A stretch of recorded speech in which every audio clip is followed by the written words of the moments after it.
The hull screamed before the alarms did. I was 3 sips into my coffee when the ship told me, in the calm, dead voice of every automated system ever built, that something with more mass than our entire fleet had just dropped out of nowhere and was sitting off our port bow like it owned the address. Elena Marsh. Commander, currently holding a mug shaped like a cat, currently not spilling it, on principle. Report, I said. Owen Blake didn't look up from his console. Owen never looked up from his console. Not for pirates, not for reactor fires, not for the time we lost an engine over Ceres, and everyone else was praying. Council cruiser. Diplomatic markings. They're hailing. Of course they are. Grace Whitfield leaned over from tactical, arms crossed, eyebrow doing the thing it did when she'd already decided how a conversation was going to go. They want to talk to the person in charge. Well, I said. That's me. Put them through. The screen resolved into a face that wasn't a face, something with too many joints doing the job of eyebrows, wrapped in ceremonial cloth the color of an old bruise. Counselor Thess Oram Vey, according to the ident string scrolling underneath. 3rd-tier delegate. Not important enough to matter, important enough to be sent first, so that if this went badly, nobody who mattered would have to answer for it. Vessel identified as Wildcat's Grief, the translator said, flattening a voice that had probably been trying for menace into something closer to a customer service line. You are in violation of Council Boundary Protocol 9. Cease advance. Prepare to receive terms. I set my coffee down.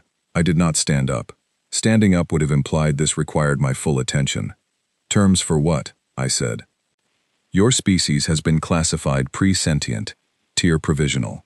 You are to submit your vessel, your crew, and your homeworld coordinates for processing under Council Containment Statute 4.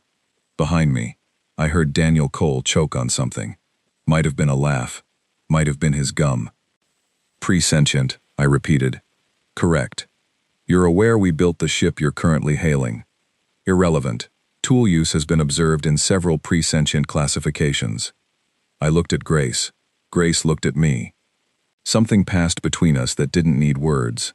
The specific silent conversation of 2 people who have spent a decade learning to read each other across gunfire, storms, and one extremely bad diplomatic dinner on a moon that doesn't matter anymore. I chuckled. I didn't mean to. It came out low and short, more breath than sound, but the translator caught it and did something to Counselor Vey's posture that might have been the alien equivalent of a flinch.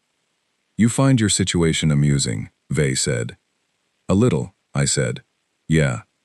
Explain. I thought about explaining.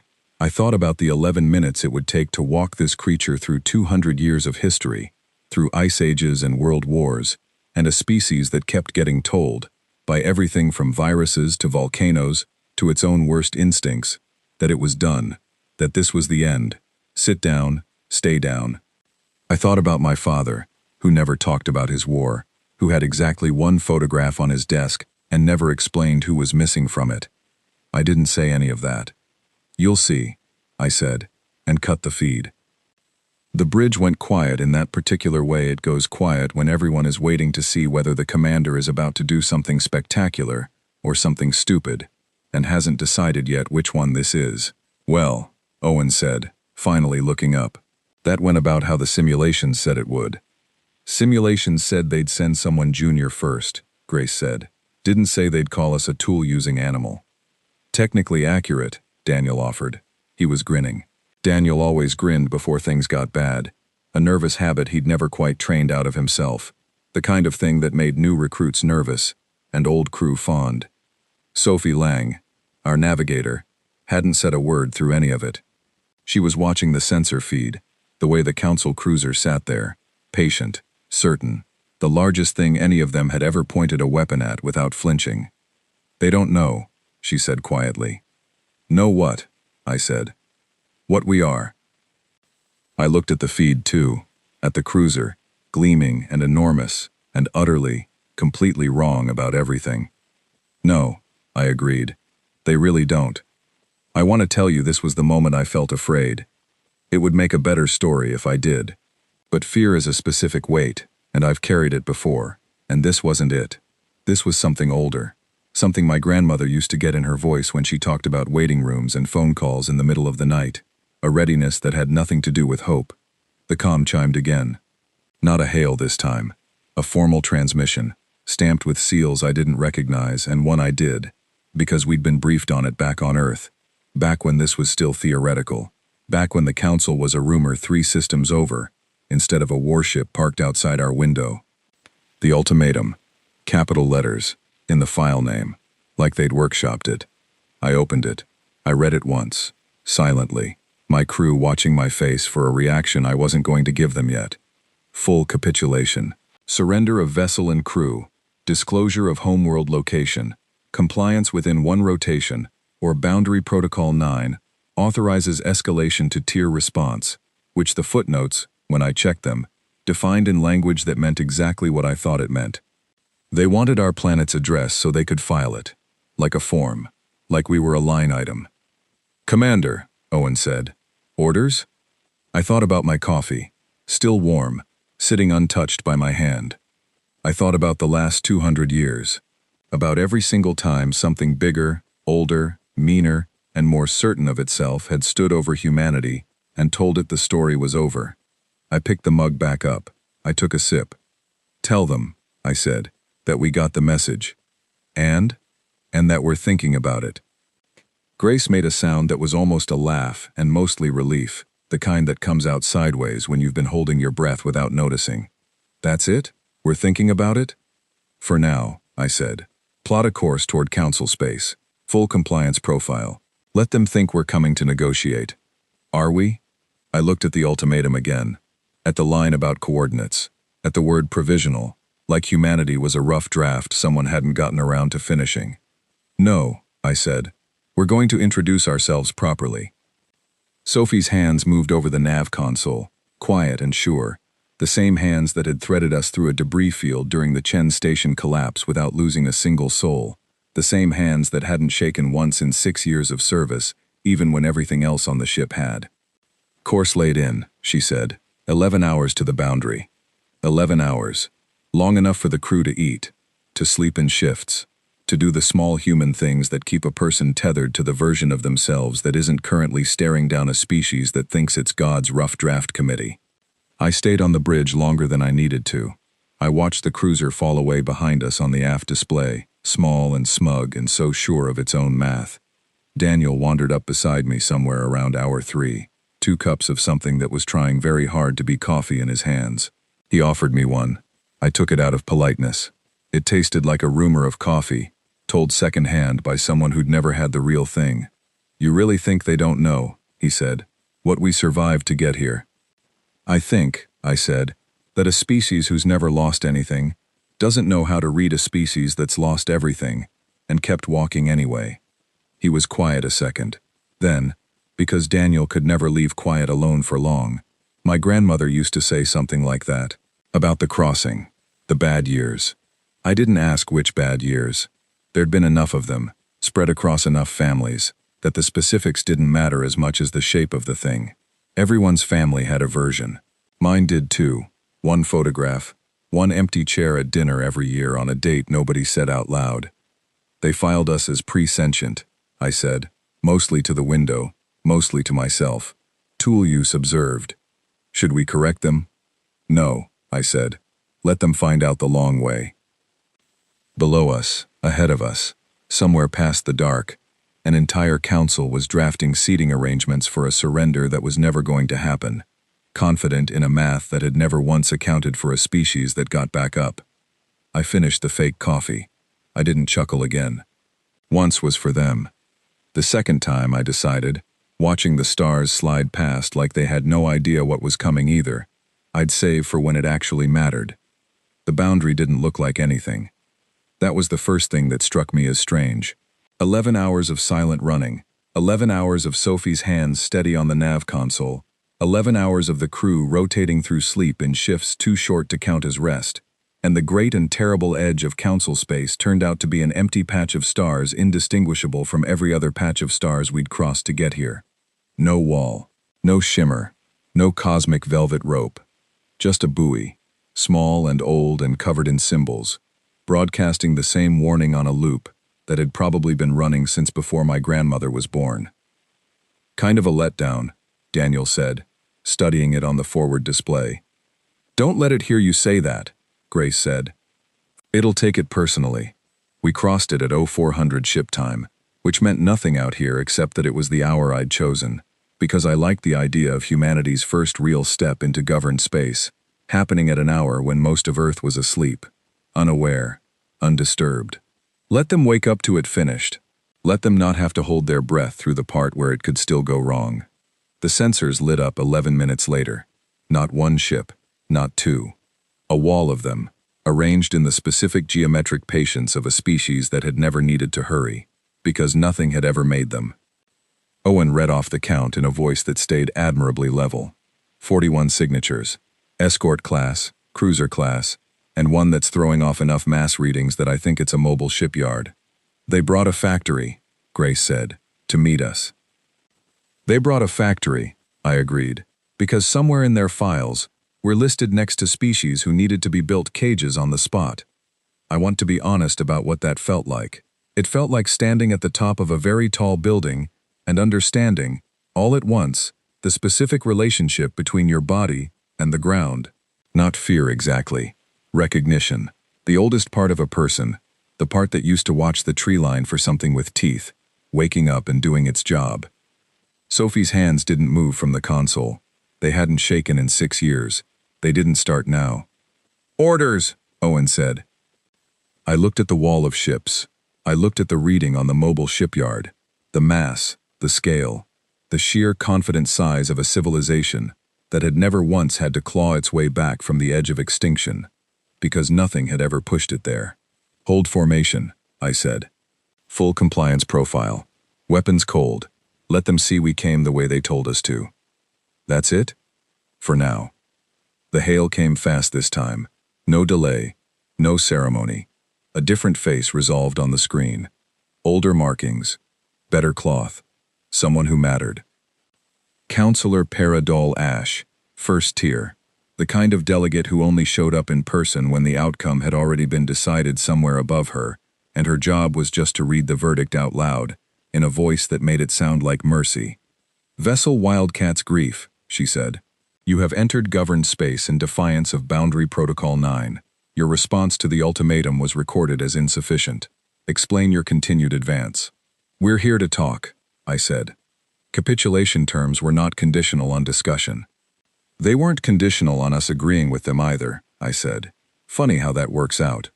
Something in her posture shifted. The same flinch-adjacent stillness I'd seen in Vey back at the first hail, translated through joints and cloth into something my human eyes read as offense. Your species, she said, was catalogued as pre-sentient, tool use consistent with early developmental threshold species. You are being offered containment rather than removal as a courtesy. I would advise against squandering it. I let that sit a second. Removal. Filed neatly next to containment, like two flavors on the same menu, differing only in how much cleanup they'd require afterward. Counselor, I said, can I tell you something about my species? If it is brief, we've been extinct 4 times. That landed the way I wanted it to. A pause. A very small, very satisfying pause. The kind you feel more than see. A held breath translated across species and light. Explain, she said again. And this time, there was something underneath the demand that hadn't been there before. Curiosity, maybe. Or the specific unease of a bureaucrat realizing the paperwork in front of her didn't match the room. Ice ages, I said. Plagues. Wars we started ourselves. Which is honestly the most embarrassing part. Rocks falling out of the sky. Every single time something bigger and older and more certain than us stood over the wreckage and said, this is the end. This is where the story stops. And here we are, I said, filing complaints about your ultimatum's font choice. Grace, off to my side, made a sound she immediately tried to disguise as a cough. It didn't work. Daniel didn't even try to disguise his. Counselor Ash's translator paused before rendering her response, which I later learned was a processing artifact that only occurred when the source language included concepts the system had to search multiple protocols to approximate. You are stalling, she said finally. This is a known tactic among species attempting to delay containment through theatrical defiance. Maybe, I said. Or maybe I'm telling you the truth, and you don't have a category for it yet. Bring your vessel to waypoint 7, she said, ignoring that entirely, which told me more than any answer could have. You will be received by the full council. Your case will be heard before removal is authorized. How generous. It is customary, she said, to allow a hearing before removal. Few species request it. Fewer still believe it changes anything. We'll take the hearing, I said. Send the coordinates. The feed cut. The wall of ships parted, slow and deliberate, carving a corridor through their own formation, wide enough for exactly one vessel. No escort, no allowance for anything but a straight line, toward whatever waited at waypoint 7. They're letting us through, Owen said, like he didn't quite believe the sensor readout. They're funneling us, Grace corrected. There's a difference. I looked at the corridor, at the ships lining it, patient, silent, so certain of their own outcome that they hadn't bothered to power a single weapon system. That certainty, I thought, was going to be the thing that undid them. Not our hull plating, not our weapons. The simple, unshakable belief that this had already been decided. Sophie, I said, take us in, slow. Let them get a good long look. At what?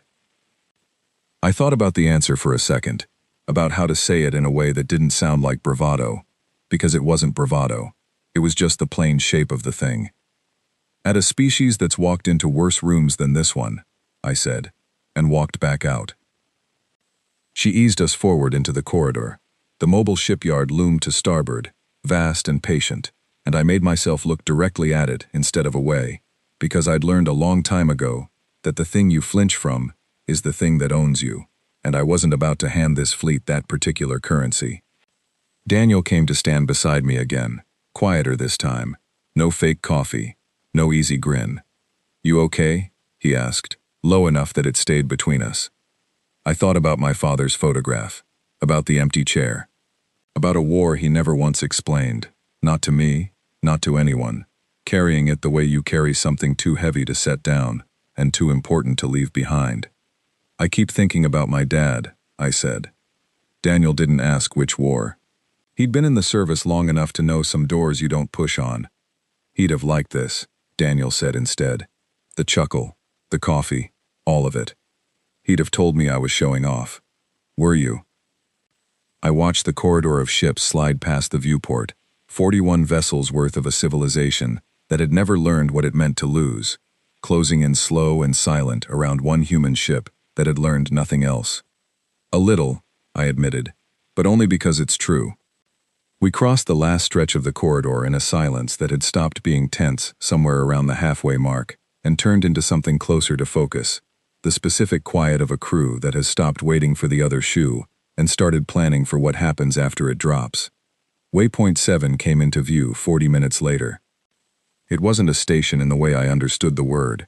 It was a structure built across the scale of a small moon, rings within rings within rings, lit from the inside with a soft, cold light that made the whole thing look less like architecture and more like something that had grown there, patient and old and utterly convinced of its own permanence.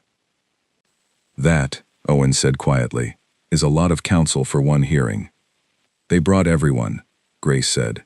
They think this is history.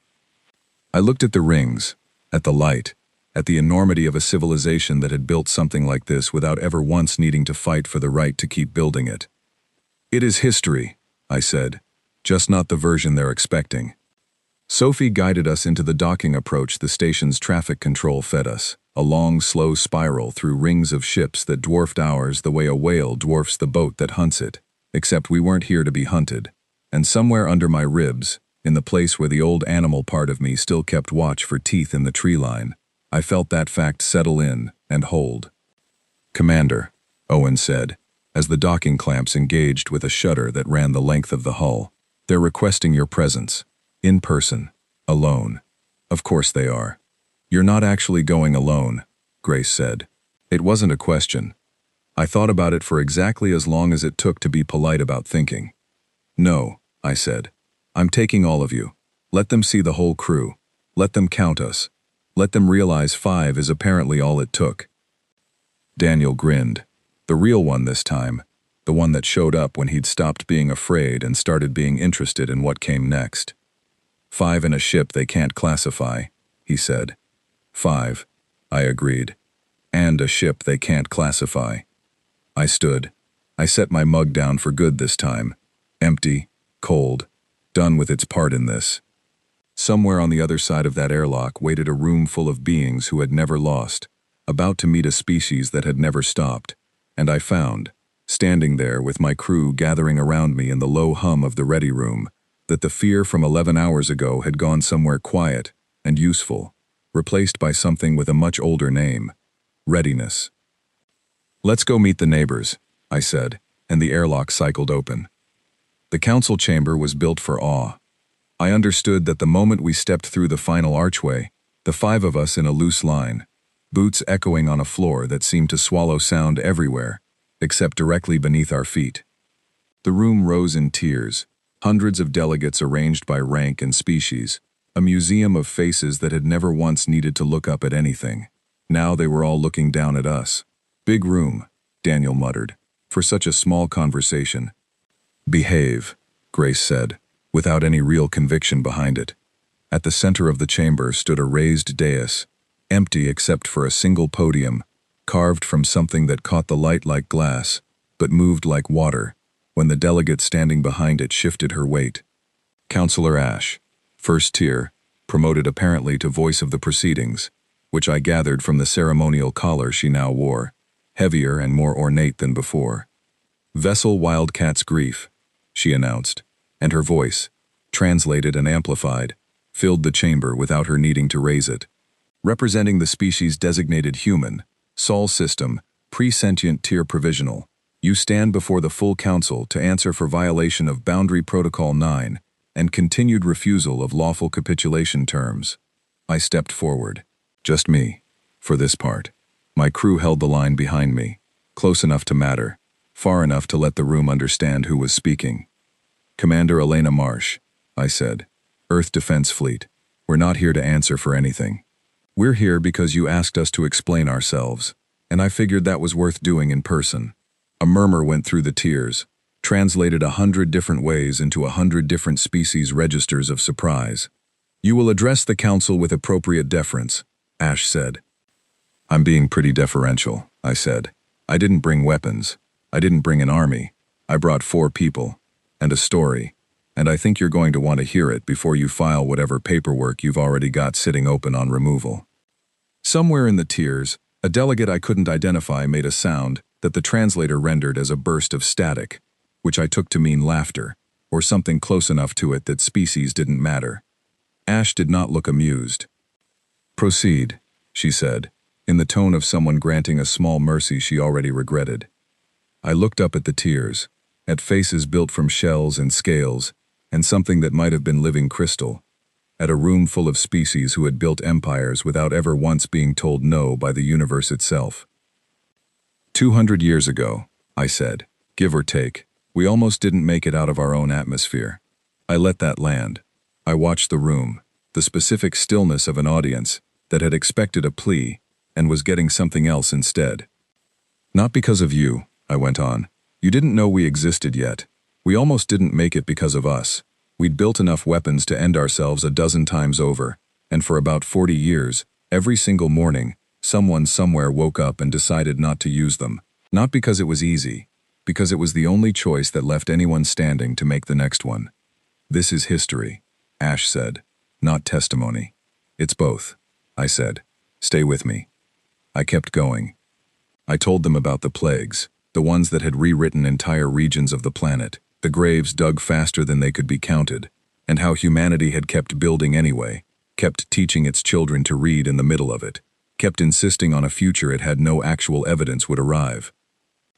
I told them about the wars. I didn't dress those up. I told them plainly, the way you tell a hard truth to someone who needs to hear the whole thing, that humanity had done terrible things to itself, over and over, out of fear and greed, and the specific cruelty that comes from believing your own tribe is the only one that counts. You're arguing against yourselves, Ash said, and there was something almost eager in it now, the tone of someone who thought she'd found the crack in the wall. You admit to violence, to instability, to a history of near self-destruction. This supports containment. It does not refute it. I'm not finished, I said. The room had gone quiet in a different way now. Not bored quiet, listening quiet. After every single one of those things, I said, we got back up. Not because getting back up was easy, because sitting down was worse. We buried people, and then we buried the ones who tried to bury us. We ran out of food, and we grew more. We ran out of hope, more than once, more times than I can count. And every single time, someone, somewhere, decided that tomorrow was worth showing up for anyway. I looked directly at Ash. You called us pre-sentient, I said. Tool use consistent with early developmental threshold species. You know what that tells me? It tells me you've never had a species walk into this room that's been extinct 4 times, and came back anyway. You don't have a category for us, because nobody's ever needed one. The chamber had gone fully silent now, the kind of silence that has weight, that presses against your ears. Then, from high in the tiers, a new voice cut through it, older than Ash's, textured with something that might have been age, or might have been an entirely different vocal architecture. I honestly couldn't tell. Counselor Ash, the voice said. I would hear more of this. Ash's posture stiffened in a way that told me, even without understanding the physiology behind it, that whoever had just spoken outranked her considerably. High Arbiter, she said, inclining her head. The proceedings are proceeding as scheduled. They are proceeding, the High Arbiter said, toward a conclusion this council decided, before the human vessel ever crossed the boundary. I would like to hear the rest of what the commander has to say before we finish deciding it. I felt something shift in the room, subtle. The specific reordering that happens when a crowd realizes the outcome it assumed was fixed might not be. Grace, behind me, shifted her weight almost imperceptibly, the tactical part of her brain recalculating odds in real time. Daniel's grin had gone somewhere quiet and serious. Sophie hadn't moved at all, watching the tears the way she watched a nav console, patient, reading currents nobody else had noticed yet. Go on, Commander, the High Arbiter said. Finish your account. I took a breath. I thought, for just a second, about my father, about the photograph, about the one empty chair at every dinner for as long as I could remember, and about how he'd never once explained it, because some things you don't explain, you just carry, and the carrying becomes its own kind of testimony.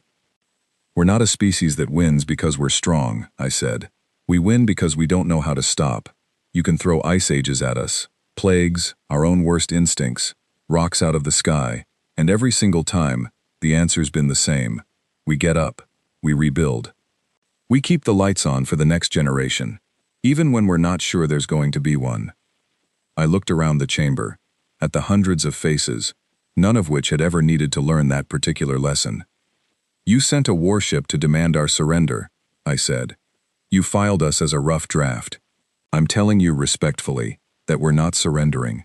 We're not a draft. And if you push this the way your ultimatum says you're planning to, you're not going to be dealing with a pre-sentient species anymore. What will we be dealing with? Ash asked. And for the first time, there was something in her voice that wasn't certainty. I let the silence stretch. I let it stretch long enough that the whole chamber leaned into it, and only then did I answer. Quiet, plain, no theater left in it at all. You'll be dealing with everyone we lost, I said, showing up all at once. Nobody in that chamber had a translator setting for what happened next, because what happened next wasn't a sound. It was the specific silence of hundreds of beings simultaneously recalculating a threat assessment they'd been certain of for longer than my species had existed. The High Arbiter spoke again, slower this time, each word deliberate.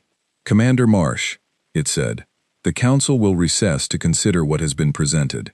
You and your crew will remain as guests, not prisoners, until we reconvene. Ash's jaw, or the joint structure that served the same purpose, tightened visibly. High Arbiter, she said, the ultimatum stands. Boundary Protocol 9 remains active. A recess changes nothing procedurally. No, the High Arbiter agreed, but it may change what we choose to do with the procedure. The dais lights dimmed, a formal signal I'd guess meant the session was closing, and the tiers began to stir, delegates leaning toward each other, 100 private conversations breaking out in 100 languages, the translator in my ear didn't bother trying to keep up with. Grace stepped up beside me as the crowd began to thin. "That went well," she said, low enough that only I'd hear it. "That went somewhere," I said, not sure yet if that's the same thing. Daniel exhaled, long and slow, the sound of a man who'd been holding his breath for longer than he'd realized. "For a second there," he said, "I thought the old one up top was going to side with Ash." "So did I admitted. Sophie, quiet as ever, was looking not at the departing delegates but at Ash, who remained on the dais long after the others had begun filing out, her posture rigid, her attention fixed on us with an intensity that had nothing diplomatic left in it. "She's not done," Sophie said. I followed her gaze. Ash hadn't moved. She was watching us, the way you watch something you've already decided is dangerous, regardless of what the room around you has decided instead. "No," I agreed. "I don't think she is." We were escorted from the chamber by a pair of silent attendants, down a corridor that curved with the ring architecture of the station, toward quarters set aside for what the High Arbiter had called guests, a word I noted Ash had very pointedly not used. My father's photograph came back to me again as we walked, unbidden, the way memory does when you're standing somewhere heavy and it goes looking for company. One chair, empty, every year, no explanation offered, none needed among people who'd lived through the same silence. I understood, walking that corridor, that whatever came next in this station wasn't going to be decided by testimony alone. Ash's face had told me that much. Somewhere between the dais and the recess, she'd already started planning the next move, and I had the distinct, unshakable feeling that the real hearing hadn't happened in that chamber at all. It was still ahead of us. The guest quarters were beautiful, in a way that felt like being politely caged. Soft light, curved walls, a window that looked out over the ring structure and the slow wheel of ships beyond it. Grace checked every corner of the room within the first 90 seconds, out of habit more than expectation, and found exactly what I'd already assumed she would. "No listening devices we can detect," she said. "Doesn't mean there aren't any." "Assume there are," I said. "Talk like it." Daniel had found the room's food dispenser and was eyeing it with deep suspicion. "You think this thing knows what a sandwich is?" "Don't test it," Owen said. "Last time you tested an alien food system, you were out of commission for 2 days. That was one time. It was memorable. I let them bicker. It was good for the room, good for the crew, the specific pressure release of people who just stood in front of hundreds of alien delegates and needed, badly, to be small and human, and a little bit ridiculous for a few minutes, before the next thing came. Sophie stood at the window, watching the ships turn in their slow orbit. She hadn't said much since the chamber. That wasn't unusual for her, exactly, but there was a stillness in it now that felt different, deliberate, like she was working something out, and didn't want to be interrupted before she'd finished. "You good?" I asked, coming to stand beside her. "I keep thinking about the math," she said. "What math?" 41 ships in the corridor, a mobile shipyard, hundreds of delegates in that chamber, representing who knows how many more species we haven't even met yet. She didn't look away from the window, and we came in with one ship. "That bother you?" "No," she said. "That's what bothers me about it not bothering me." I understood what she meant. There was a version of this mission where that math should have been terrifying, and instead it sat in my chest, like something almost comfortable, familiar in a way, that made me uneasy about what it said about the last 200 years of my species' history. We'd gotten used to being outnumbered.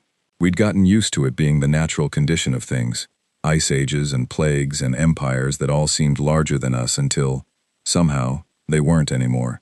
"My grandmother used to say something about that," Daniel said, wandering over, apparently having given up on the sandwich dispenser, "about the crossing. She said the scariest part was never the storm. It was the quiet after, when you realized you were still there and had to figure out what came next." "Your grandmother sounds like she'd have made a decent commander," I said. "She'd have told you to sit down and eat something," Daniel said, regardless of the situation. The door chimed before I could answer that, a soft two-tone note that felt almost apologetic in its politeness. Owen opened it to find one of the silent attendants standing in the corridor, along with someone very much not silent. "Counselor Vey," The same third-tier delegate who delivered the original hail, back when this had still felt theoretical, back before the corridor of ships, and the chamber, and the High Arbiter's slow, deliberate recess. "Commander Marsh," Vey said, "I've been asked to inform you that the Council will reconvene in 6 hours. In the interim, Councillor Ash has requested a demonstration." "A demonstration of what?" I asked, already knowing I wasn't going to like the answer. "Your capability," Vey said. "She has proposed a controlled exercise, conducted at a designated coordinate outside the station, to assess whether your vessel's specifications match the claims made in the chamber." Grace's expression flattened into the specific neutral mask she wore, right before she said something she'd already decided not to soften. "She wants to see if we're bluffing." "That is one interpretation," Vey said. "It's the correct one," Grace said. I thought about it. About Ash's face at the end of the session. Rigid, unconvinced, already planning. This was the plan. Force us into a demonstration. Let the numbers do what the testimony hadn't. Prove in hard data what she'd failed to disprove in argument. It was, I had to admit, not a bad move. It was exactly the move I'd have made in her position. "Tell Councillor Ash," I said, "that we accept." "Commander," Owen said, low, careful. "You sure about that?" "No," I said, "but I'm sure about what happens if we say no." Vey's translator paused before rendering his response.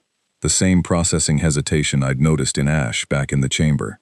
"The exercise will involve 3 escort fleets, positioned at maneuvering distance, with instructions to respond to any offensive action from your vessel as a hostile engagement.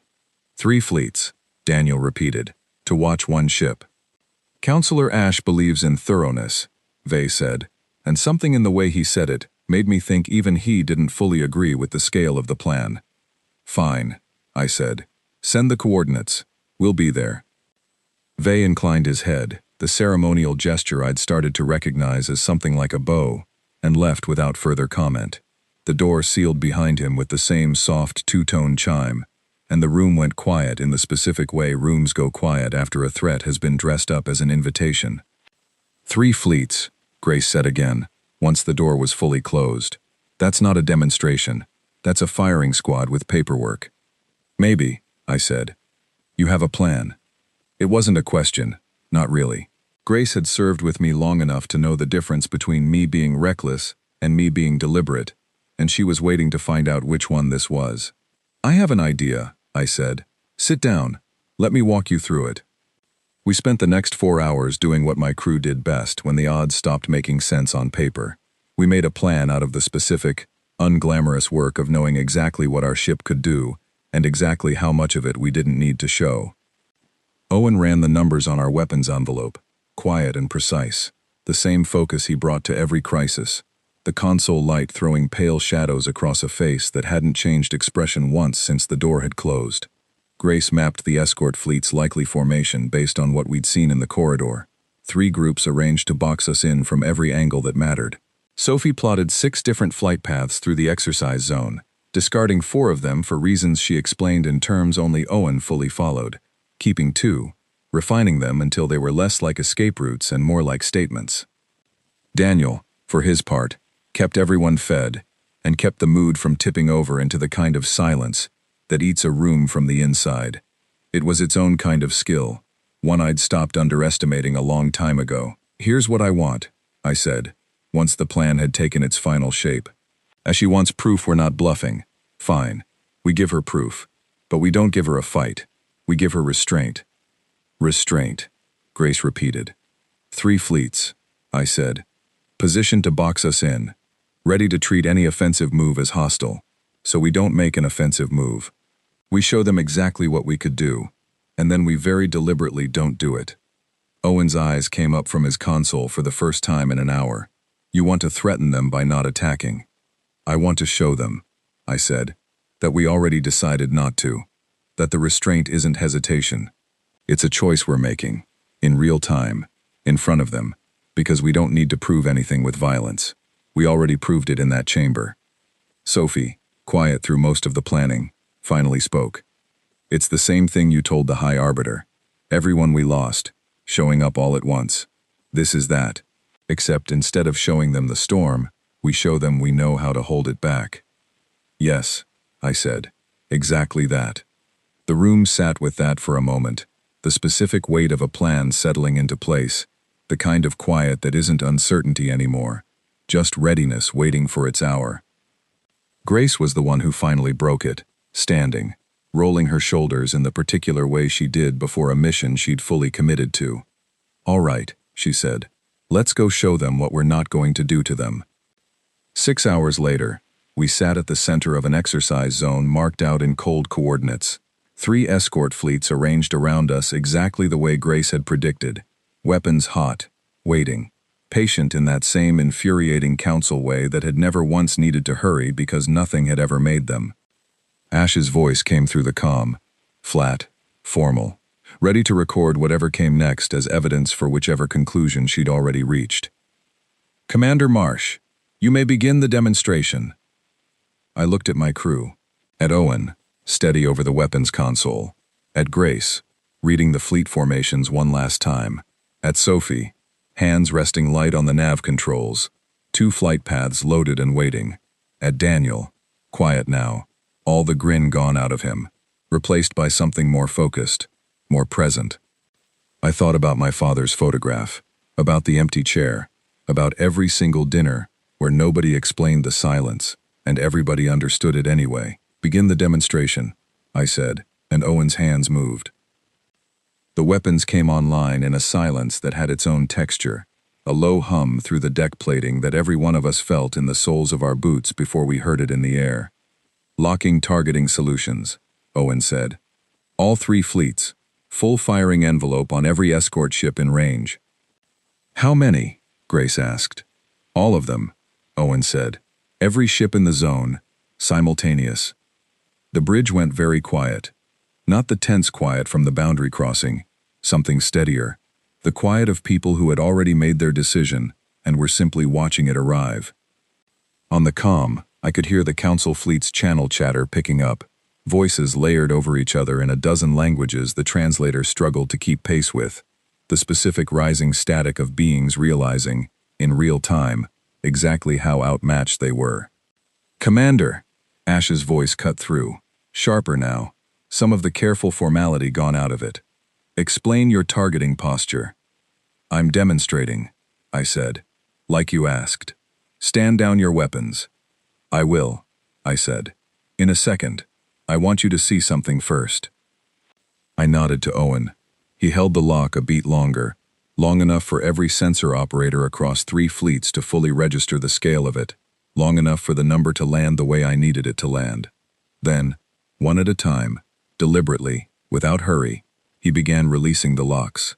Fleet by fleet, ship by ship, the targeting solutions folded away in the same order they'd been acquired, a slow and visible unwind that any competent sensor operator on the other side would be able to track in real time, would understand instantly for exactly what it was.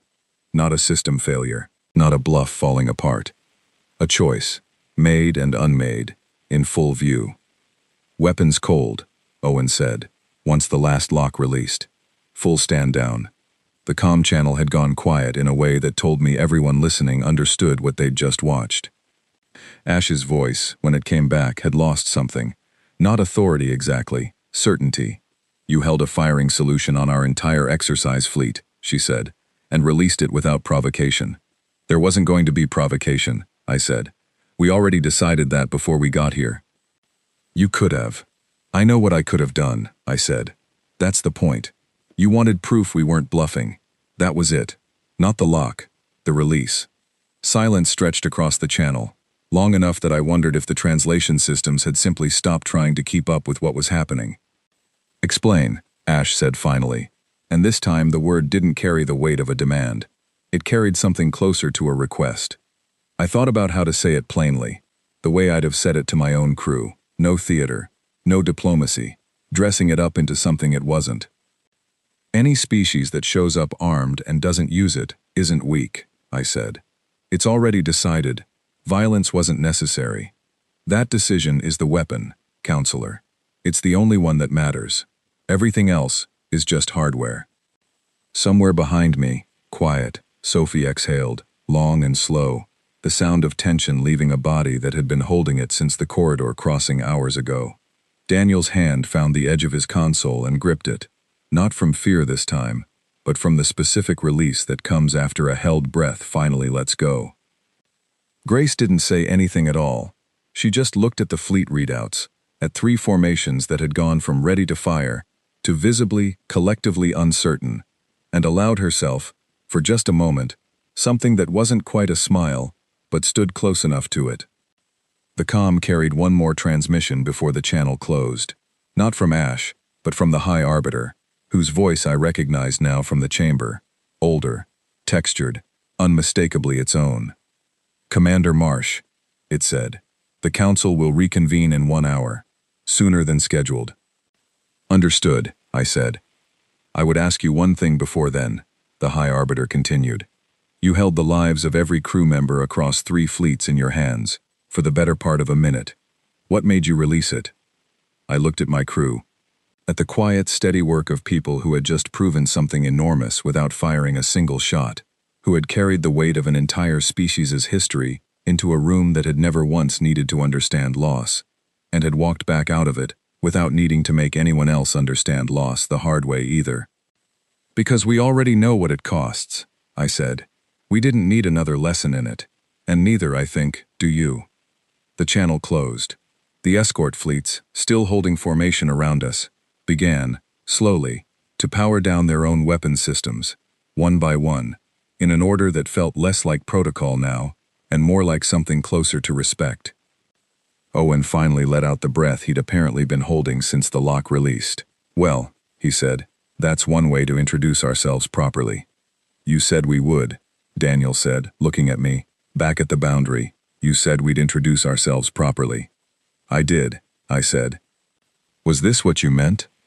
I thought about it, about the version of this plan that had lived in my head since the ultimatum first arrived, the one where restraint did more work than any weapon ever could, the one my father, in his silence, in his one photograph, in his empty chair, would have understood better than anyone. "Close enough," I said. Sophie was already plotting the return course to the station, hands steady, unshaken, the same hands that had carried this crew through worse than this, and would carry them through whatever came next. 1 hour, she said, until the reconvene. "Then let's go hear what they've decided," I said, "now that they've actually got the right information to decide it with."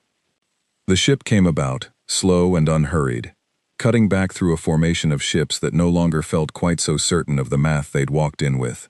And somewhere behind us, in 3 fleets worth of quiet, recalibrating minds, I felt the shape of the story change from the one the Council had written about us into the one we were about to write for ourselves.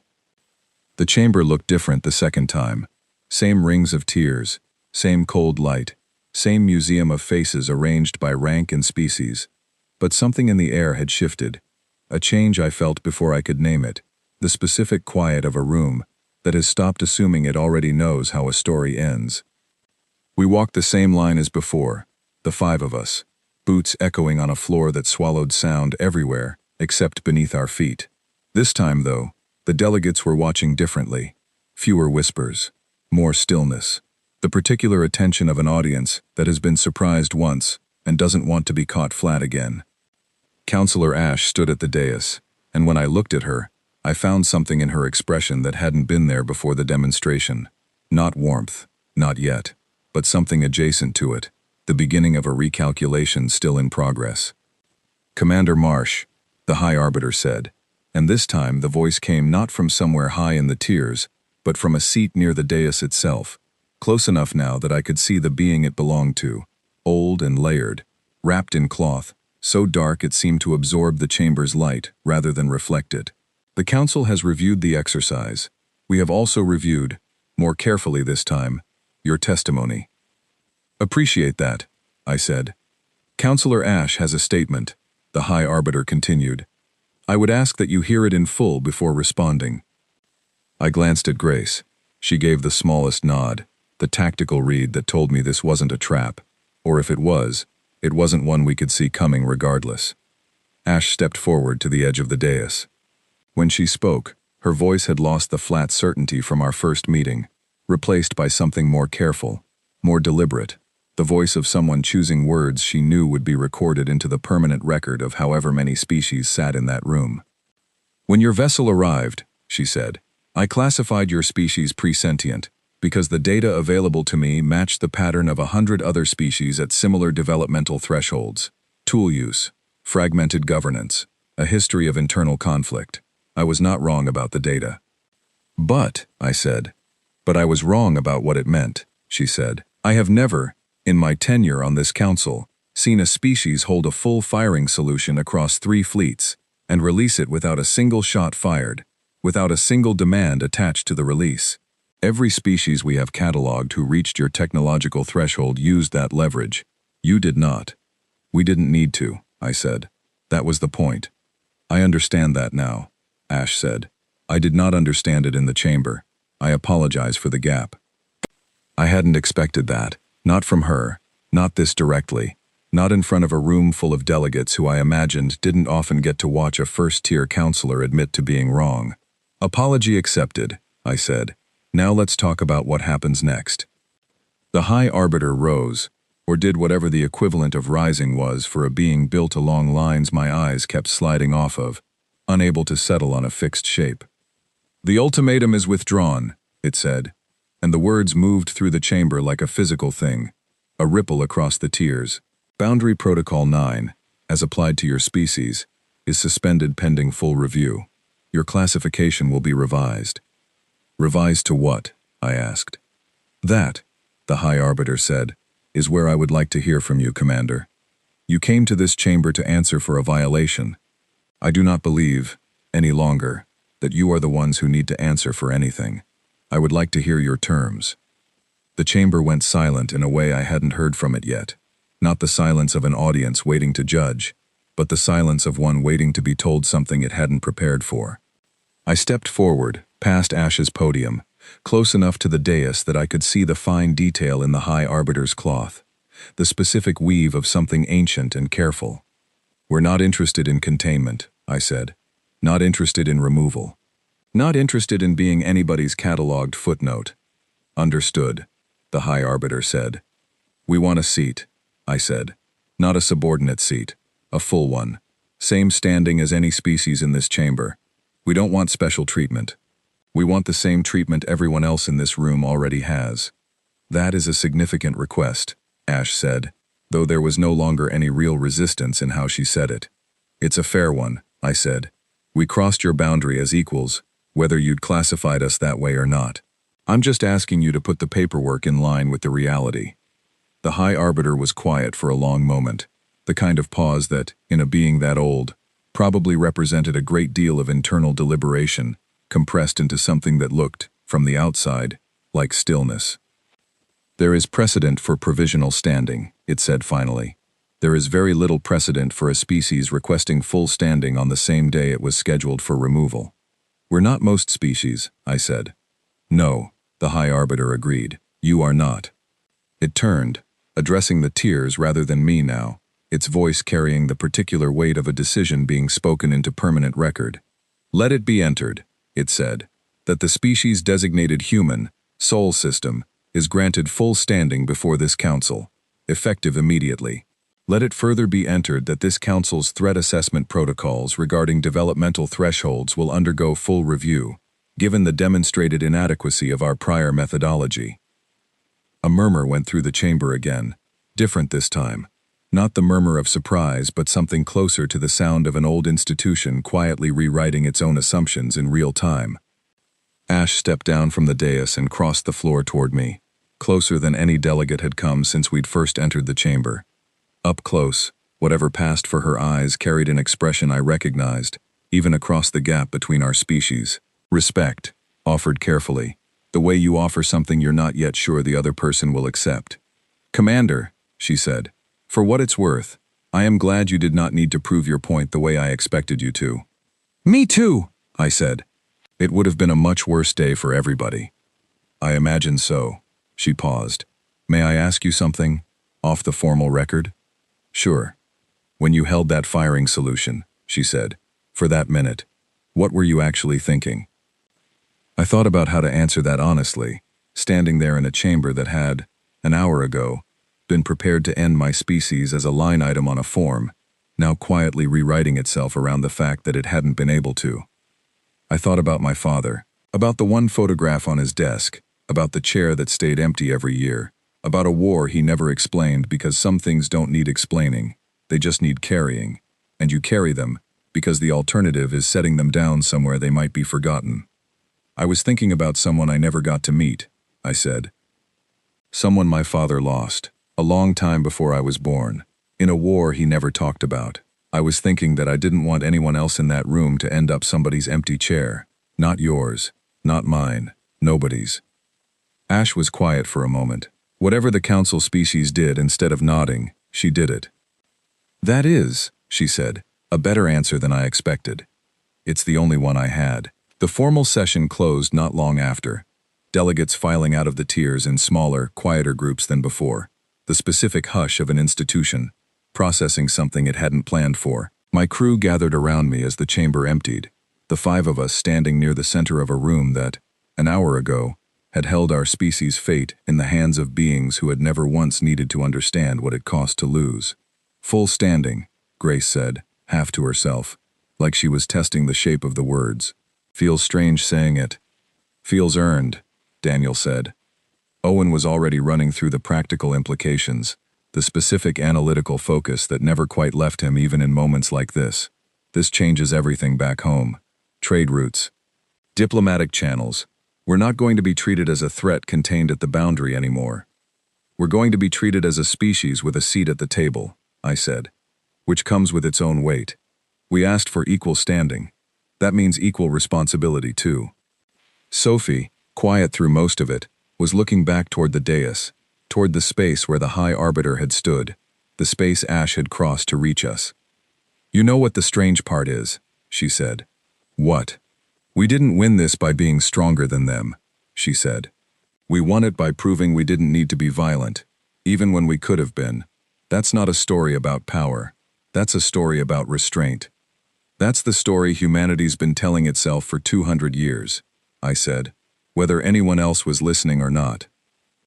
We left the chamber the way we'd entered it, 5 of us walking a line down the long curved corridor toward the docking ring, boots echoing on a floor that had, an hour earlier, carried the weight of a verdict that could have ended everything, and now carried, instead, the quiet footsteps of a species that had simply refused to let it. Back aboard Wildcat's Grief, the crew settled into the particular rhythm that follows a mission gone right, the small human business of standing down from something enormous. Daniel already hunting for something resembling real coffee, Owen running diagnostics out of habit more than necessity, Grace reviewing the day's records with the satisfied focus of someone documenting a victory she intended to remember precisely. I stood alone on the bridge for a while, watching the rings of Waypoint 7 turn slow and patient outside the viewport, an entire galaxy, quietly, carefully rewriting what it thought it knew about the small blue planet, 3 systems over, that had never once, in 200 years of near endings, learned how to stay down. I thought about the chuckle from the very first hail, back before any of this had a shape, back when it was still just a warship and an ultimatum, and a species the council thought it had already filed away. I didn't chuckle this time. There wasn't anything funny left in the moment. Not exactly. What I felt instead was quieter than that, steadier, the specific settled feeling of a promise finally kept. Somewhere behind me, Daniel's voice cut through the quiet, amused, achingly familiar, calling out to ask if anyone wanted to place bets on how the second cup of alien not coffee would compare to the first. I let myself smile at that. Small, real. Outside the viewport, the galaxy kept turning, and for the first time since the ultimatum had arrived mid-coffee 11 hours, and 1 lifetime ago, it was turning around a version of humanity the universe had never bothered to actually understand. That was about to change.